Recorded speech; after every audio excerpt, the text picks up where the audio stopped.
The test is in 4 parts. Part 1, Part 2, Part 3, and Part 4. Now look at Part 1. Part 1. You will hear a telephone conversation about a car insurance claim.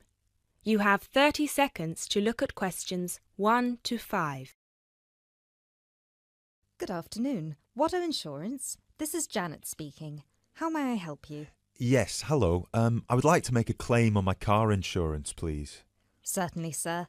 First of all, I'd like to inform you that all of our calls are recorded for monitoring and training purposes. Is that okay? That's okay. Could you please tell me your full name?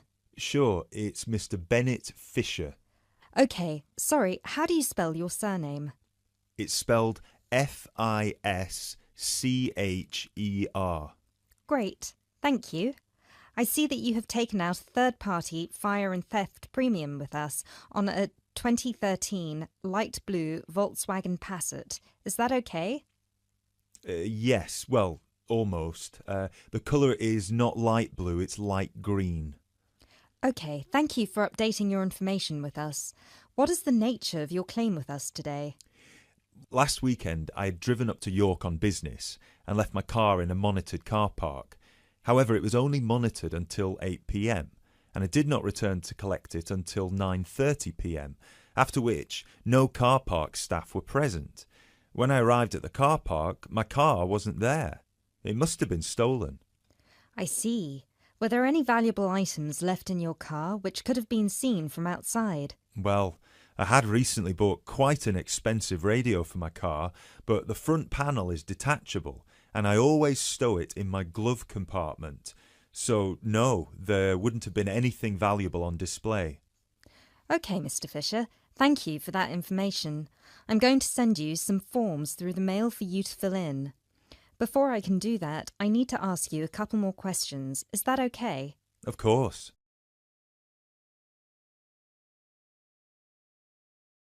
You now have 30 seconds to look at questions 6 to 10. Thanks, Mr. Fisher. First of all, could you let me know your policy number, please? Of course. I have it right here.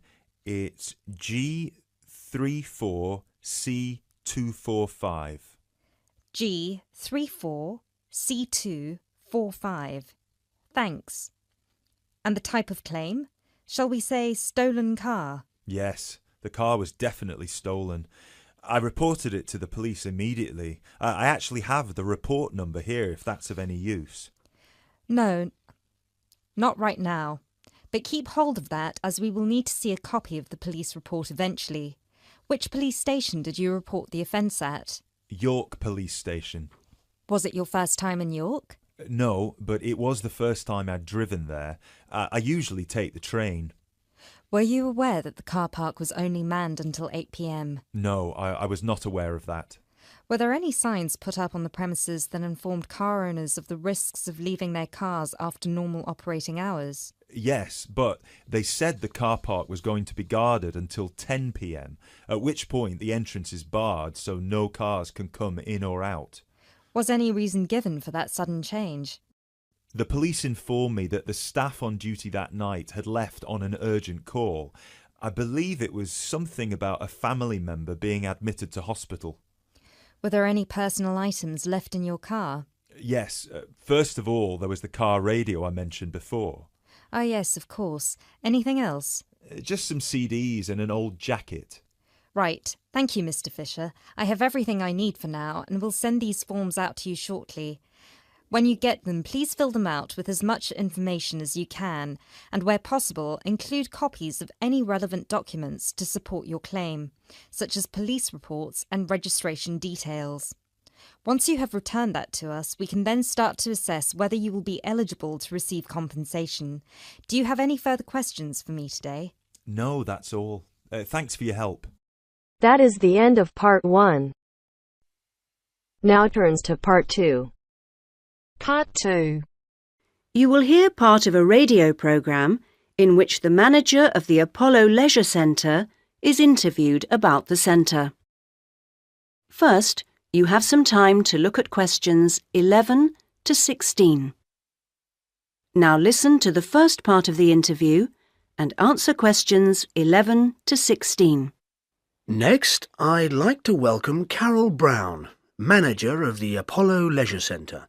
Carol, welcome. Thank you. Now, Carol, the Apollo seems a familiar sight, but how long has it actually been here? Well, we started negotiations to take over the previous Active Life Centre that used to occupy the premises in 2000 and planned to open in 2001, although the usual delays meant it was 2002 before we were up and running. And do you have quite a mix of members, or are you focused on certain groups? It's pretty broad, actually. There are something like 200 adult members, so that's our biggest group, but we also have as many as 100 youth members, together with about 50 family group members. And I think we'll see that section growing to 100 over the next couple of years. Healthy numbers. Yes, and we'll be developing the centre to make it even more attractive. We're hoping eventually to build in a rock climbing wall, which would make a useful addition. We've already opened our swimming pool, which is hugely popular, and we'll have a massage room open within 12 months. Now, I understand you have different categories of membership? Yes, to suit every pocket. Blue membership includes all facilities for the member and a guest at all times, which is good for people with unpredictable timetables. If you can make it during daytime hours, red membership gives you excellent returns for your fee.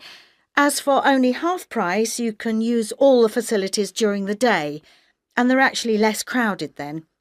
Green membership is designed for people who are only able to come infrequently, and so, of course, costs less. And there are chances to socialise? Oh, certainly. Our cafe is very popular and is a nice place to wind down and chat after working out or whatever. In fact, while it used to shut at 8, we've extended that to 9 now, with last orders taken at 8:30. It serves a whole range of food and drink. So if someone wants to join, what do they do? Come and see us. We'll give you all the details. The induction process takes about an hour and a quarter, which includes 3/4 of an hour on average with a personal trainer, and something like half an hour being shown round the different facilities. So we'd be well looked after? Definitely. Now you have some time to look at questions 17 to 20. Now listen to the rest of the interview and answer questions 17 to 20. OK, now, Carol, can you give us some idea of what we could expect to get as members of Apollo? Sure. Well, let's take next Monday as an example. The early evening would begin with the programme of classes. Of course, members would also be at liberty to do their own thing. I'm just talking about the listed classes that we'll be offering. So let's say you're free to turn up at 4 p.m. You could spend an hour in a class that we call gentle exercise. This isn't a hard workout, as you might be imagining it, but a session designed for those who perhaps are not used to rigorous classes and would like something to ease them in. Right. The next thing on offer will be starting at 5, and again it'll last for an hour. In contrast, this is what we simply call weightlifting. It's certainly not for softies, but this strenuous session is of course carefully monitored, and we wouldn't let anyone do anything silly. Oh, well, that's reassuring. And then, kicking off at 6:15, you'll be welcome at a class aimed at promoting better lifestyles, which we run under the banner of healthy living. We'll give you all sorts of useful advice about just living better. Oh, sounds easier than working out. And probably at least as important. And rounds the evening off nicely. Oh no, we still have one more offering. These days, so many people are working, frankly, more than they should be. And we try to combat the stress that creates by encouraging those who can to take part in the class we call relaxation. You can learn lots of helpful techniques for staying calm when you think everything's going terribly. Now you're talking. So we'll see you on Monday. Now... That is the end of part 2. Now turns to part 3. Part 3.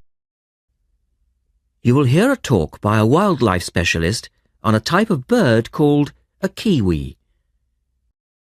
First, you have some time to look at questions 21 to 25.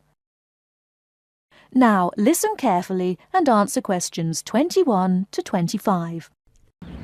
Ladies and gentlemen, welcome to Auckland Zoo on this sunny Sunday afternoon and to our special Kiwi fundraising event. My job is to tell you all about the amazing little kiwi, and your job, hopefully, is to dig deep in your pockets. Now, for the benefit of our overseas visitors here today, I should explain first of all that the kiwi is the national bird of New Zealand, and sometimes New Zealanders themselves are known as kiwis.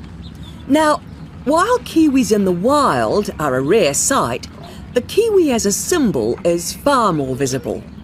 Apart from being in toy stores and airport shops all over the world, you'll find them on our stamps and coins. The kiwi is the smallest member of the genus Apteryx, which also includes ostriches and emu. It gets its name from its shrill call, which sounds very much like this. Kiwi! Kiwi! Kiwis live in forests or swamps and feed on insects, worms, snails and berries.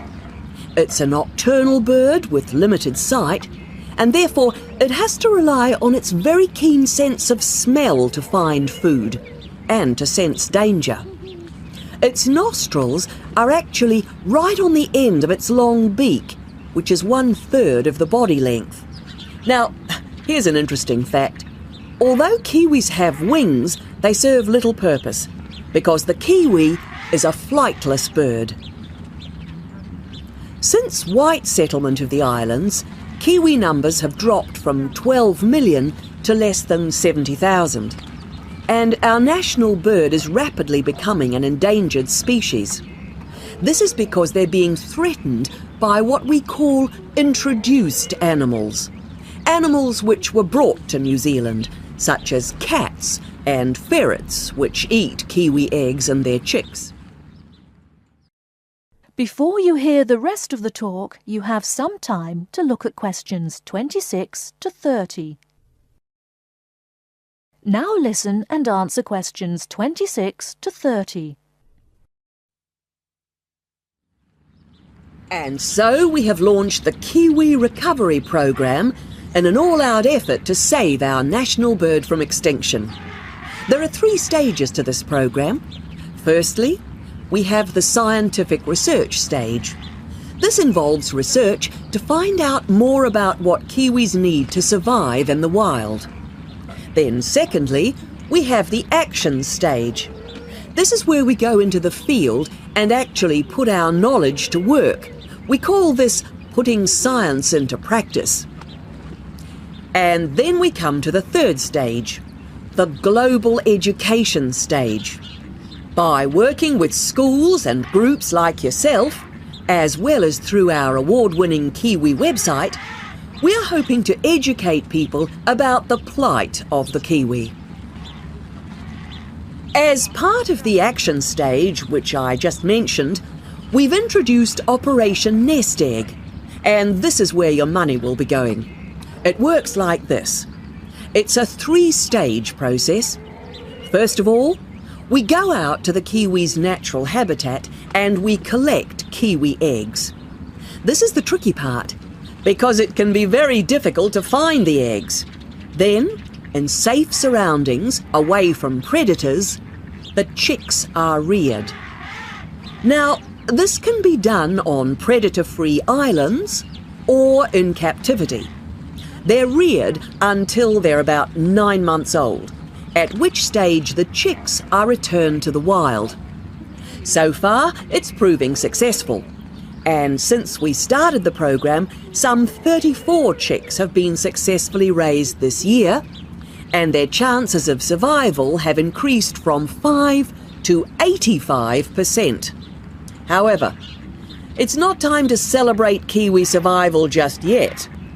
About 95% of Kiwi chicks still don't make it to 6 months of age without protection. Which is why Operation Nest Egg is so important. And we ask you to give generously today.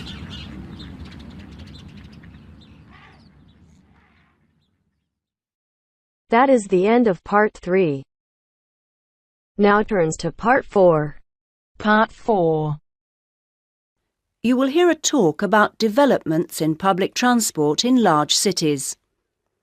First, you have some time to look at questions 31 to 40.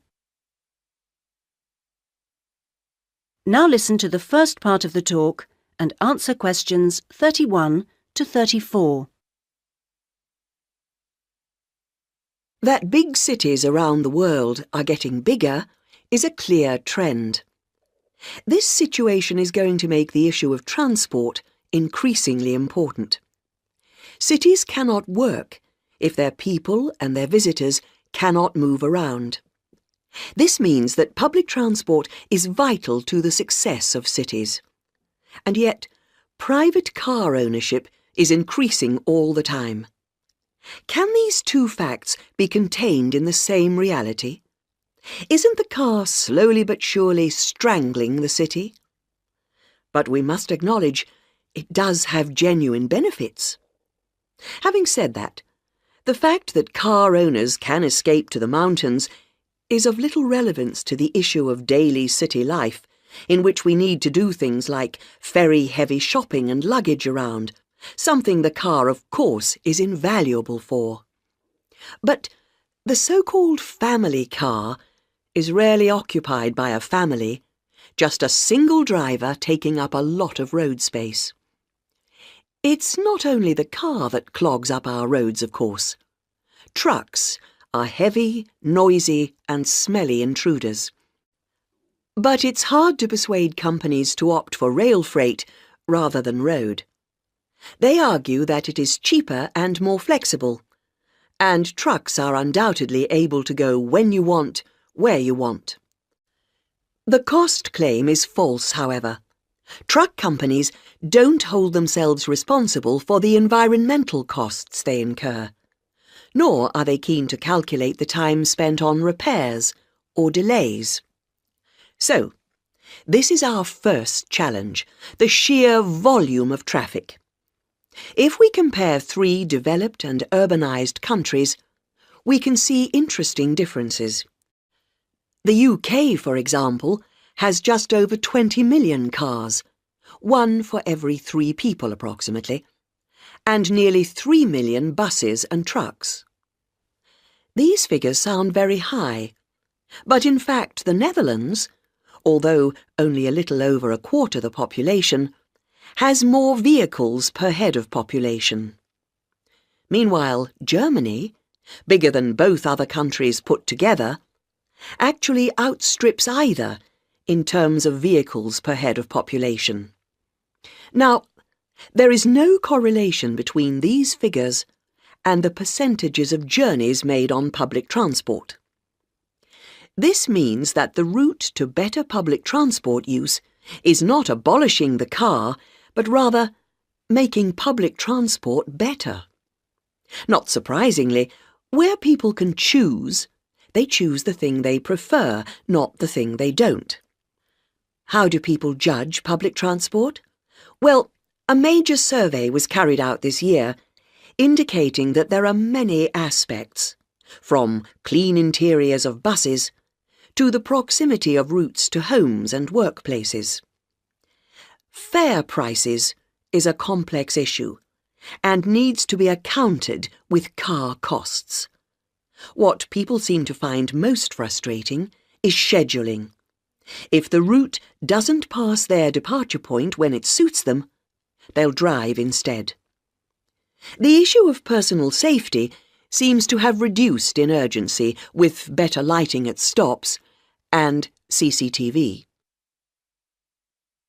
Now, various measures are being taken in a number of major cities, all designed to increase the appeal of public transport and thus to persuade car users to leave their cars behind and free up the city's roads. Among these is bringing in smart cards.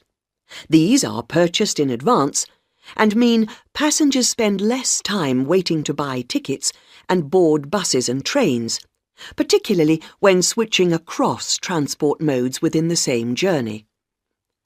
Another initiative is the use of computers in managing scheduling with greater efficiency.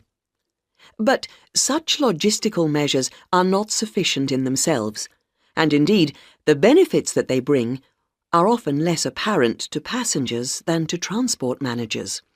From the passenger's point of view, the fact that buses are becoming more comfortable is significant, because it brings them more in line with the car. Delays and diversions are, of course, deeply irritating for passengers. Even if these can't be eliminated, ensuring that passengers have more detailed information available to them will help to reduce their sense of stress. We often associate public transport with inner-city travel, but of direct benefit to passengers are systems such as taxi sharing and Dial a Bus, which provide more flexible options for suburban journeys. And finally, nothing really significant can happen without a shift in people's mindsets. The way we travel is an expression of our values about many things.